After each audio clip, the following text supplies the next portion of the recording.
तो नमस्कार, प्रणाम, हेलो। आप सभी लोगों को स्वागत है पीएस की कहानी में। तो आज फिर मैं आप लोगों के सामने हाजिर हूँ एक नई स्टोरी के साथ।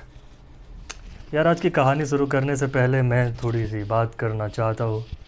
हम सभी ने अपने लाइफ में बस से ट्रैवल तो ज़रूर किया है, कहीं पे जाने के लिए, कहीं से आने के लिए। कभी ना कभी हम सभी बस पर सवार होते हैं, कहीं पे जाते हैं।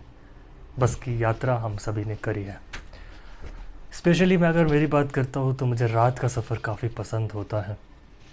रात में बस पे सफ़र करना मतलब एक तरह से मुझे पसंद है, ये मेरा अपना ओपिनियन है।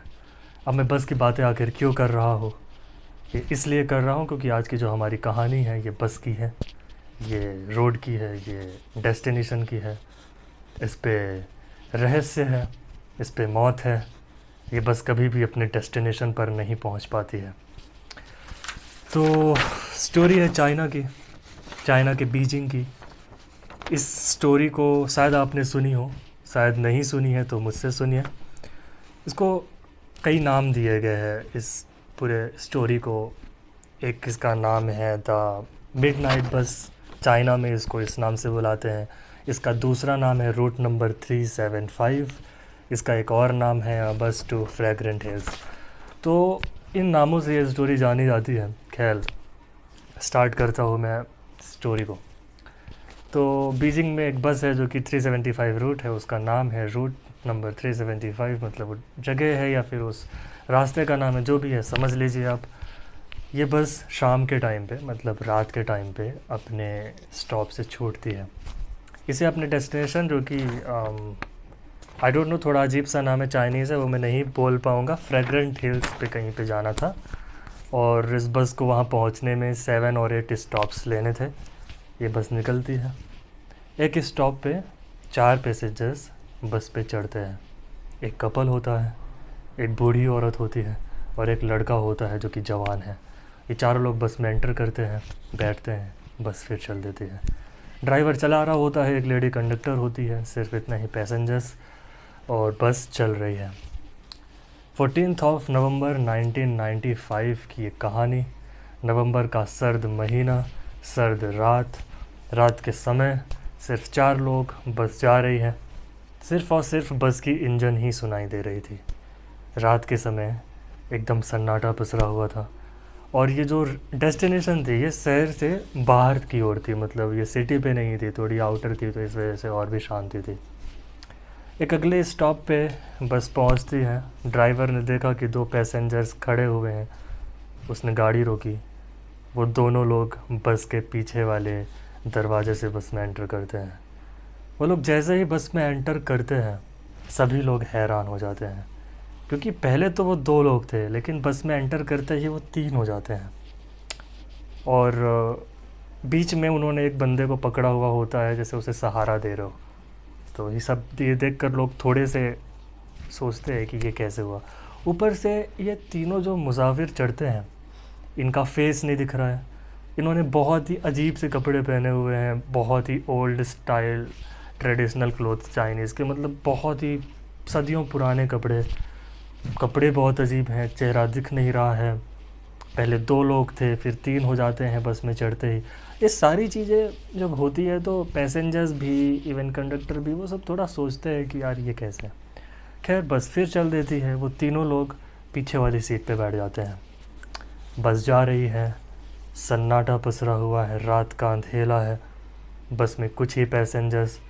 नेक्स्ट स्टॉप पे वो कपल्स जो होते हैं वो उतर जाते हैं बस से। अब बस में ड्राइवर है, कंडक्टर है, वो 3 मुसाफिर हैं, बूढ़ी औरत है और लड़का है। बस जा रही है। अब जो वो लेडी है वो बस के बीच में बैठी हुई है, सेंटर पे। उसके जस्ट सामने वाली सीट पे वो लड़का बैठा हुआ है। वो लेडी बार बार पीछे देख रही है, पता नहीं क्यों, बट वो बार बार उन तीनों मुसाफिरों को देख रही होती है और उसे कहीं ना कहीं डर लगती है।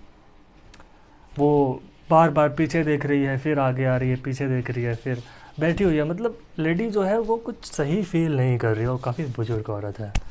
अचानक ही उसने सामने बैठे हुए लड़के का कॉलर पकड़ा और उससे बहस करना स्टार्ट कर दिया। उसने कहा कि तुमने मेरा पर्स चुराया है, मेरा पर्स मेरे पास नहीं है, तुम चोर हो। वो लड़का भी सकते में आ जाता है। उसने कहा मैं आगे बैठा हुआ हूँ, मैं कैसे आपका पर्स चुरा सकता हूँ, मैंने आपका पर्स नहीं चुराया। लेडी कहती है तुमने ही चुराया है। उन दोनों में बहस स्टार्ट हो जाती है।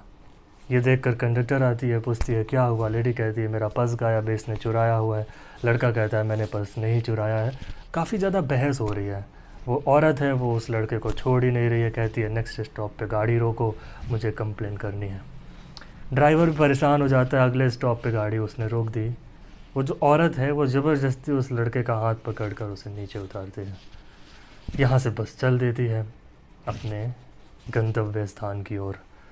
अब जब ये लोग नीचे उतरते हैं तो वो लड़का बोलता है कि आपने ऐसा क्यों किया मेरे साथ, मैंने कोई चुराया नहीं है, मैं चोर नहीं हूँ, रास्ते में आपने उतार दिया है, रात के वक्त बस नहीं मिलेगी, ऐसा आपने क्यों किया। हैरान कर देने वाली बात अब शुरू होती है। वो औरत कहती है कि मैं जानती हूँ कि तुम चोर नहीं हो बेटा, मैंने तुम्हारी जान बचाई है। अब लड़का थोड़ा परेशान कहता है आपने मेरी जान बचाई है, इसका आखिर क्या मतलब है। तो वो जो लेडी है वो कहानी बताती है उस लड़के को, जो मैं अब आपको बताने वाला हूँ। वो औरत कहती है कि बेटा जब बस में मैं बैठी हुई थी तो तुमने उन 3 लोगों को देखा। उसने बोला हाँ, लड़के ने, मैंने देखा। औरत ने बोला तुम्हें कुछ अजीब लगा। उसने कहा हाँ, थोड़े अजीब थे वो लोग, उनका कपड़ा, उनका हाव भाव थोड़ा अजीब था। उस लेडी ने बोला कि वो अजीब नहीं था। वो बताती है कि जब मैं बस में बैठी हुई थी तो मैं बार बार पीछे देख रही थी, और जब मैं पीछे देख रही थी तो कई बार हवा चलने की वजह से उनके कपड़े उड़ रहे थे और मैंने देखा कि उनके पैर ही नहीं हैं। ये सुनने के बाद वो लड़का भी थोड़ा सा कंफ्यूज, कहता है कैसी बातें कर रही हैं। औरत एकदम दावे से कहती है कि सच में मैंने कई बार देखा है, और मैं एक बुज़ुर्ग औरत हूँ, मेरा तजुर्बा है, मैंने बार बार देखा है उन तीनों के पैर नहीं थे। अब ये बात सुनने के बाद लड़का थोड़ा डर जाता है, और औरत ने बोला मैं तुम्हारी जान बचाई हूँ। एंड आफ्टर दैट वो डिसाइड करते हैं कि किसी पुलिस स्टेशन चलते हैं, ये इस बात की जानकारी देते हैं। वो दोनों लोग पुलिस स्टेशन जाते हैं। पुलिस स्टेशन पे जाने के बाद उन्हें भी ये सारी कहानी बताते हैं कि बस पे चढ़ते हैं हम लोग, फिर 3 पैसेंजर्स चढ़ते हैं, थोड़े अजीब होते हैं, कपड़े बहुत अजीब पहने हुए होते हैं, उनके पैर नहीं थे। ये सारी बातें जब वो पुलिस से बताते हैं तो पुलिस थोड़ी मतलब कहती है कि कैसी बातें कर रही हैं आप, हो सकता है आपकी उम्र की वजह से आपको वहम हुआ हो। इट इज़ 1995, 1995 चल रहा है, भूत और ऐसी कोई चीज़ें नहीं होती हैं, ये सब सिर्फ अफवाह है। पुलिस उनकी रिपोर्ट नहीं लिखती है, वो सिर्फ उनके नंबर्स और एड्रेस नोट करके कहती है आप जाइए, कुछ भी होगा हम देख लेंगे। खैर पुलिस ने सोचा कि ये सिर्फ ऐसे ही है। 14 नवंबर की रात बीत जाती है। 15 नवंबर की सुबह होती है। 15 नवंबर की सुबह पुलिस स्टेशन पे कंप्लेंट आती है उस बस के मिसिंग होने की। अब ये जो बस पे ये लोग सवार हुए, रूट नंबर 375 की जो बस थी, उसे रात में अपने डेस्टिनेशन पहुंच जाना था, लेकिन वो अपने डेस्टिनेशन नहीं पहुंचती है। उसकी कंप्लेन होती है पुलिस वालों के पास। इवन वो कंप्लेन उस पुलिस स्टेशन पर नहीं होती है जहाँ पे वो औरत और लड़का गए थे, वो कहीं और पे होती है। फिर पुलिस स्टेशन से बातें चारों तरफ फैलती है कि ये कहाँ कहाँ पे जा रही है, जिस जिस रूट पे जा रही है उन सारे थानों को पता चलता है। तो उस थाने में भी ये बात आती है कि ये बस मिसिंग है। अब पुलिस को ये बात याद आती है कि कल रात एक औरत और एक लड़का आए थे जो कि इसी रूट की बस पे बैठे हुए थे। वो कॉल करते हैं, औरत आती है, वो लड़का भी आता है। वो लोग फिर वही पूरी स्टोरी बताते हैं, हम सवार हुए, 3 पैसेंजर्स आए, अच्छे नहीं लग रहे थे, उनके पैर नहीं थे। वो एक ही कहानी फिर से दोहराते हैं। अब पुलिस थोड़ी सी एक्शन में, क्योंकि बस गायब हो चुकी है। न सिर्फ वो 3 पैसेंजर्स जो रहस्यमयी हैं, ड्राइवर और कंडक्टर भी गायब हैं, प्लस वो बस ही गायब है। पूरे रूट में देखा गया, कहीं पे कोई एक्सीडेंट नहीं। अब पुलिस तहकीकात में जुड़ जाती है। ये होते होते 2 दिन बीत जाते हैं, 16 नवंबर आता है। एंड 16 नवंबर 1995 को एक बात पता चलती है। उन्हें पता चलता है कि बस को जहाँ जाना था, द फ्रेग्रेंट हिल्स, वो उस जगह से 100 किलोमीटर और आगे जाकर किसी तालाब में डूबी हुई मिली है। अभी अपने आप में हैरत कर देने वाली बात है कि किसी बस को कहीं पे जाना है और वो उससे आगे 100 किलोमीटर आगे क्यों चली गई, यानी उसका एक्सीडेंट हुआ है वो तालाब के अंदर। अब उस बस से 5 बॉडीज़ निकलती हैं। जिनमें से एक बॉडी होती है ड्राइवर की, एक बॉडी होती है उस कंडक्टर की, और 3 बॉडीज़ होती हैं उन पैसेंजर्स के जो चढ़ते हैं। वहाँ के लोग, पुलिस, डॉक्टर्स, वो सारे ये चीज़ देखकर हैरत में आ जाते हैं, क्योंकि वो जो 3 बॉडीज़ थी उन पैसेंजर्स की, वो रहस्यमय लोगों की, वो पूरी तरह से डिकम्पोज हो चुकी थी। मतलब ऐसा लग रहा था मानो सदियों पहले इनकी जान चली गई हो।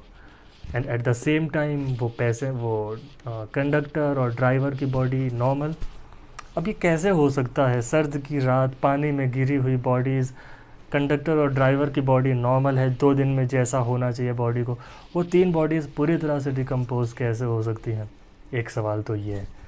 दूसरा सवाल, पुलिस वालों ने और तहकीकात की तो उसमें पता चला कि बस के बारे में जानकारी ली उन्होंने, तो उन्हें पता चला कि बस में उतना ही पेट्रोल डाला जाता है जितने में वो अपने डेस्टिनेशन तक पहुंच जाएं। और चूँकि वो गवर्नमेंट बस है तो ड्राइवर एंड कंडक्टर्स पेट्रोल नहीं भरवा सकते। वो टैंक चेक करते हैं, फ्यूल टैंक, क्या उसमें तेल है। फ्यूल टैंक जब वो चेक करते हैं तो उसमें पेट्रोल तो नहीं होता है, लेकिन होता है खून। अब पुलिस और सकते में आ जाती है कि यार पेट्रोल की जगह खून है, अब खून से तो बस चलती नहीं है। ये पूरी एक क्वेश्चन मार्क्स ही लगते जा रहे थे, कोई क्ल्यू नहीं मिल रहा है कि आखिर ये क्या है। आज काफ़ी साल हो चुके हैं इस कहानी को, हालांकि उतना ज़्यादा भी वक्त नहीं हुआ है, लेकिन आज भी वो रहस्य ही है कि वो 3 लोग कौन थे, क्या वो सच में कोई भूत थे, उस बस के साथ आखिर क्या हुआ। ये सिर्फ़ और सिर्फ रहस्य है, पुलिस इसकी गुत्थी नहीं सुलझा पाई है। इवन इस इंसिडेंट के बाद रूट नंबर 375 की बस में कोई बैठता नहीं था, उसे भूतिया घोषित कर दिया गया, उस रास्ते से लोग चलते नहीं थे, जो कि ऑब्वियसली इंडिया में भी होता है। कहीं पे अगर एक्सीडेंट होने लग जाते हैं तो वो रास्ता कुछ दिनों के लिए बंद हो जाती है। ये थी आज की कहानी। उम्मीद करता हूँ आपको अच्छी लगी होगी। अच्छी लगी हो तो एंजॉय करिए। और आपको क्या लगता है कि आखिर उसका क्या रीज़न रहा होगा, उस मिसिंग बस का आखिर रियल रीज़न क्या रहा होगा, बताना मुझे कमेंट करके। चाहता हूँ फिर आऊँगा, मुलाकात होगी। अपना फैमिली का ख्याल रखिए। बाय।